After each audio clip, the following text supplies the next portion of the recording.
Congresswoman Jasmine Crockett just dropped a bombshell on live TV about Epstein that has everyone talking.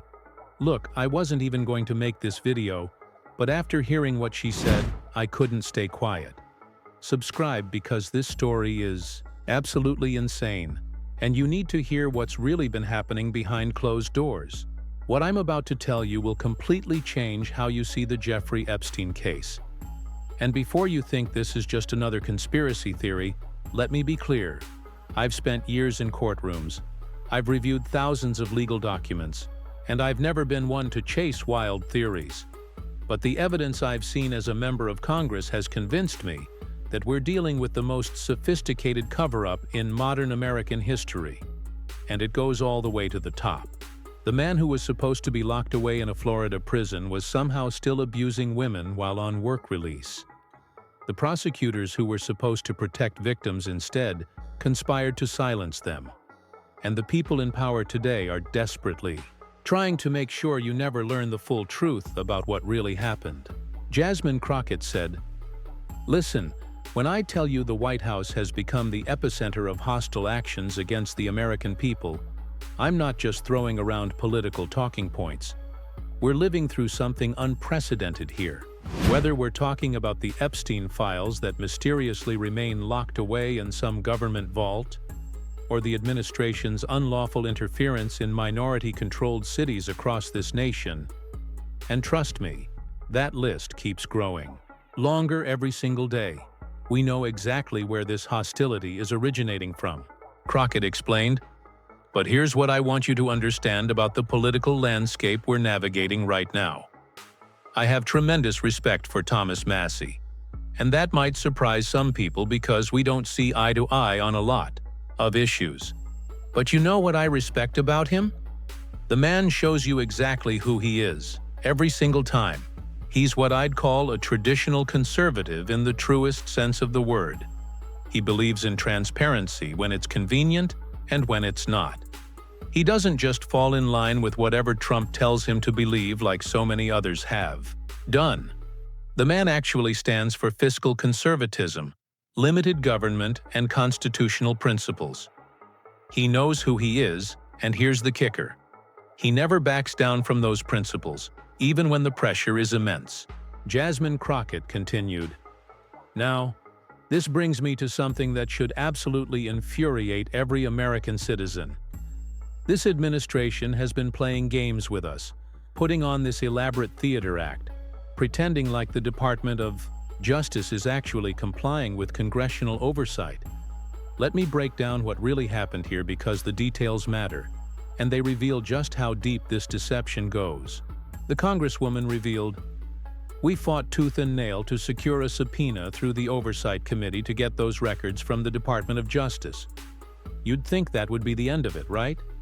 Congressional subpoena power is pretty clear-cut. But here's what actually happened. And this is where it gets really interesting. They gave us what I can only describe as breadcrumbs. We're talking maybe 3% of the documentation we requested. 3%! Can you imagine walking into a courtroom with 3% of your evidence and expecting to build a case?" Crockett added, "They know they have Committee Chairman Comer under their thumb, and they're banking on the fact that he won't necessarily press hard enough to get the full truth. That's their calculation. They don't want this going to a full House vote because they know what that would mean. But here's what I believe is going to happen. We're going to get those signatures, and then the ball is going to be squarely in the Speaker's court." Jasmine Crockett emphasized, "Now listen, I need to be completely transparent with you about something. I have never in my entire life been a conspiracy theorist. You won't find me wearing any tinfoil hats or chasing down wild theories on the internet. That's just not who I am. But I'm going to tell you something that changed my perspective on this entire situation." She went on to say, "As I sat in those hearings and listened to these women tell their stories, and remember, I've spent significant time in courtrooms. I've reviewed my fair share of discovery documents, and I've represented people on the defense side who were accused of similar acts. What I heard was absolutely next level. The scope and scale of what we're dealing with here is beyond anything I could have imagined, and that's saying something given my legal background. Crockett stressed, "We're not just talking about the surface-level crimes that make headlines. We're not talking about cleaning up our cities from low-level criminals, which is what gets all the political attention. We're talking about something so much more sinister and organized that it should shake every American to their core." The Congresswoman detailed, "Let me paint you a picture that will help you understand the depth of what we're dealing with. There was this young woman whose story absolutely haunts me. She encountered Jeffrey Epstein in 2008, while he was supposedly incarcerated in Florida. But here's where it gets absolutely insane. This man, who should have been behind bars serving his time, had somehow managed to set up what can only be described as a sham company. Through this fraudulent business, he was able to secure work release privileges," Jasmine Crockett explained. "Think about that for a moment. Work release means you're technically still serving your sentence, but you're allowed to leave the facility for legitimate work purposes. The entire system is built on the assumption that you're being monitored, that there are safeguards in place, that someone is watching to make sure you're actually working and not engaging in criminal activity." She continued, "But that's not what was happening. While Epstein was supposed to be under monitoring, while the system was supposed to be protecting society from him, he was still abusing women. He was using his work release time to continue the very crimes he was supposedly being punished for. The level of corruption and negligence that had to exist for this to happen is staggering," Crockett revealed, "and that's just one piece of a much larger puzzle. The international implications of this case are mind-boggling. We're talking about fake immigration documents, trafficking networks that brought girls from Russia and Ukraine into this country under false pretenses. The tentacles of this operation reached into places that most Americans probably can't even imagine," the Congresswoman stated. "But here's what really gets me: the institutional involvement. We're talking about banks that processed transactions they had to know were suspicious, accountants who helped structure financial arrangements that facilitated these crimes, lawyers who provided legal cover for what was obviously illegal activity. The web of complicity is absolutely insane when you really dig into it." Jasmine Crockett concluded this section by saying, "And this brings me to what I personally believe is at the heart of this cover-up. I think this is fundamentally about protecting the people who made sure they could have puppets in positions of power. People who could be controlled, who could be manipulated, who owed their positions to this network of influence and corruption. And I believe Trump is trying to cover for exactly those kinds of people," Crockett responded. "I'm actually thrilled that this isn't going to be one of those typical committee hearings where we get our standard 5 minutes of questioning and the whole thing turns into a political circus. Those hearings are usually nothing more than dog and pony shows where everyone grandstands for the cameras, but nobody gets real answers," she explained. "Instead, we're going to have a transcribed interview behind closed doors, which gives us the opportunity to really dig deep. Now, I would have preferred an actual deposition, where perjury would be clearly and unambiguously on the table.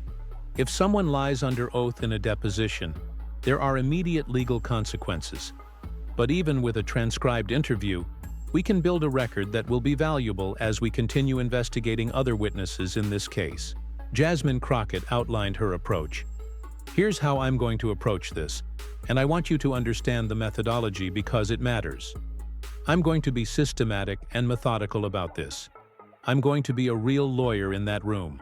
The first thing I need to establish is the foundation. Who was Alex Acosta working with during this time? What were their specific roles and responsibilities? What was the chain of command? Who was making decisions, and who was implementing them?" The Congresswoman emphasized, "The reason I need all of this foundational information is because each person becomes a potential witness.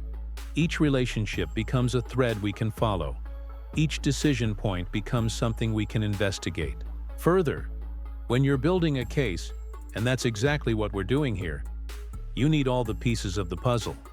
You can't just focus on one person or one decision in isolation, Crockett added. But beyond the organizational questions, I want to get to the heart of the decision-making process. Did Alex Acosta initiate the sweetheart deal that Epstein received, or was he responding to pressure from above? Was this his idea, or was he carrying out instructions from someone else? These are crucial questions because they help us understand whether we're looking at individual corruption or systemic manipulation. She went on to say, I also want detailed answers about the clear violations of federal law that occurred during this process. The survivors who filed the lawsuit made it crystal clear that Acosta failed to notify them about what was happening with their case. This isn't some minor procedural oversight. This is a fundamental violation of victims' rights that was established specifically to prevent exactly this kind of situation. Jasmine Crockett detailed, the timeline here is absolutely crucial, and it reveals the deliberate nature of what happened. Here's how it actually went down. First, they negotiated and signed the non-prosecution agreement. They made the decision not to prosecute Epstein for federal crimes. Only after that deal was completely finalized did they bother to reach out to the victims and essentially say, hey, just wanted to let you know your case is still moving along, we'll keep you updated. When something happens, the Congresswoman pointed out, do you see the problem here? They had already decided not to prosecute, but they were telling the victims that the case was still active. This was a clear, deliberate cover-up. It wasn't incompetence. It wasn't an oversight. It was a calculated decision to deceive the very people who had been harmed by these crimes. Crockett stated, so when I sit down with Alex Acosta, I want to understand his thought process. Was this standard operating procedure for him? Did he handle other high-profile cases the same way? What was his rationale for structuring the process this way? And most importantly, who else was involved in making these decisions? She concluded, because at the end of the day, this isn't just about one prosecutor making bad decisions. This is about a system that was manipulated to protect powerful people at the expense of justice for victims. And the American people deserve to know exactly how that happened and who was responsible for making it happen. Jasmine Crockett made her final promise. The truth is going to come out one way or another. The question is whether the people in power are going to cooperate with getting to that truth, or whether they're going to continue trying to cover it up. But I can promise you this, we're not going to stop asking questions, we're not going to stop demanding answers, and we're not going to let this get swept under the rug like so many other scandals before it. The Congresswoman ended by declaring, the victims deserve justice. The American people deserve the truth. And those of us in positions of responsibility have an obligation to make sure both of those things happen, regardless of how powerful the people involved might be or how uncomfortable the answers might make some people feel.